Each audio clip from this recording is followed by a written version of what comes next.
कभी सोचा है कि जानवर आपस में क्या बातें करते होंगे? उनकी अपनी एक सीक्रेट दुनिया होती है, अपनी भाषा। आज हम एक ऐसे लड़के की कहानी में चलेंगे जो न सिर्फ उनकी भाषा समझता था, बल्कि उनके सारे राज भी जानता था। जरा सोच कर देखिए, आप पक्षियों के साथ चहचहा रहे हैं या एक हिरण आपको कोई राज बता रहा है। सुनने में मजेदार लगता है ना? पर हायावाथा नाम के एक छोटे से लड़के के लिए ये कोई सपना नहीं, बल्कि उसकी रोज की जिंदगी थी। तो कौन है ये हेवोथा? चलिए मिलते हैं अपने इस दोस्त से।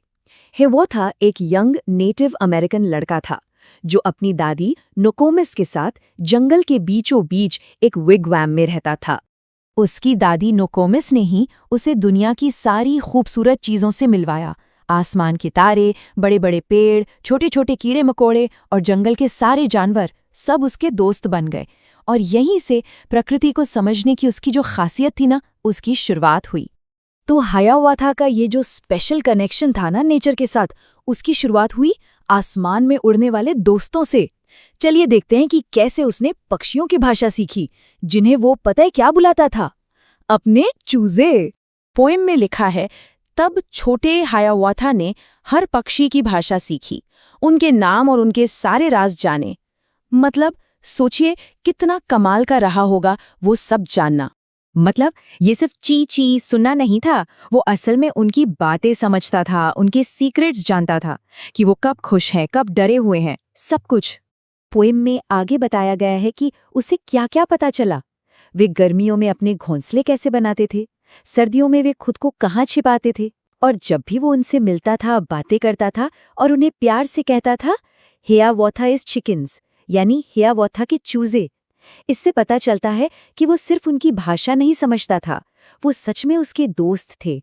लेकिन कहानी यहीं खत्म नहीं होती। हेयावाथा की ये जो दोस्ती थी, वो सिर्फ आसमान तक नहीं थी, जमीन पर रहने वाले जानवरों से भी उसका उतना ही गहरा रिश्ता था। इतना कि वो उन्हें अपना भाई मानता था।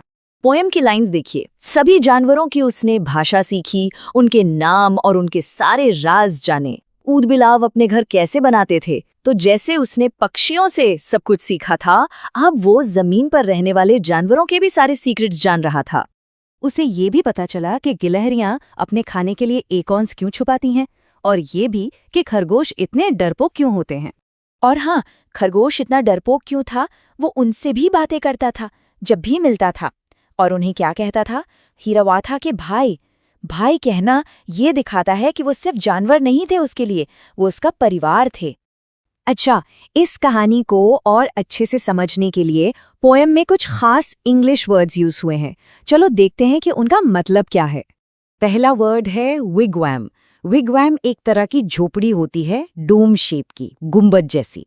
कुछ नेटिव अमेरिकन लोग ऐसे ही घरों में रहते थे और अपना हायावाथा भी एक विगवैम में ही रहता था। अगला वर्ड है बीवर्स। हिंदी में इन्हें ऊदबिलाव कहते हैं।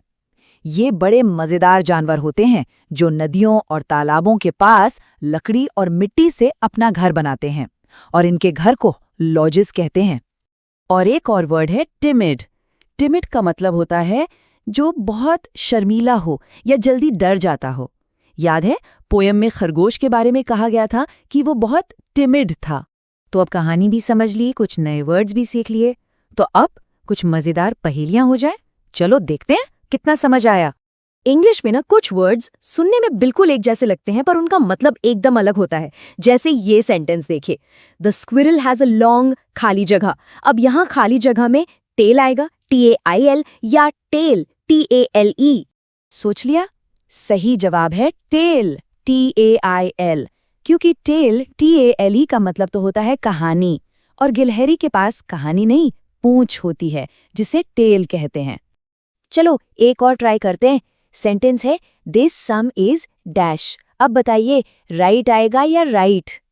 और इसका सही जवाब है राइट, RIGHT, जिसका मतलब है करेक्ट या सही। राइट, WRITE का मतलब तो होता है लिखना, जैसे पेंसिल से लिखते हैं। ओके, अब ये एक और मजेदार एक्सरसाइज है। आपको बस सेंटेंस के दो हिस्सों को जोड़ना है। एक हिस्सा कॉलम A में है, दूसरा B में। एक मैं करके बताता हूं। जैसे हुएवर को अगर हम कम्स फर्स्ट विंस से जोड़ें तो क्या बनेगा? whoever comes first wins, है ना सिंपल? अब बाकी को मैच करने की कोशिश कीजिए। चलिए अब खत्म करने से पहले एक सवाल।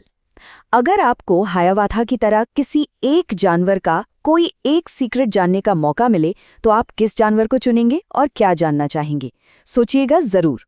आज हमारे साथ हायावाथा की इस कमाल की दुनिया में आने के लिए आपका बहुत बहुत शुक्रिया।